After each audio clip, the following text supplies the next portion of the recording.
నీకంత కొత్త కదా. మేము సౌత్ ఇండియా క్యాంపస్ క్యాంపస్.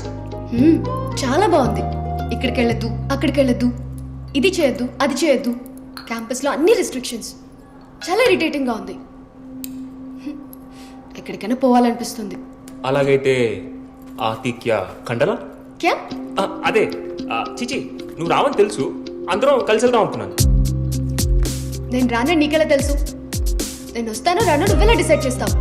బలో బలో కా జాయేంగే? నువ్వు వస్తావా? యా చలో. ఎక్కడికి తీసుకెళ్తావు అయితే? అంటే నువ్వు ఇప్పుడే ఓకే అన్నావు కదా, ట్రిప్ నేను ప్లాన్ చేస్తాను. ఎప్పుడు వెళ్దాం? ఇప్పుడే వెళ్దామా? ఇప్పటికిప్పుడు అంటే కష్టం, కొంచెం టైం కావాలి. ఓకే.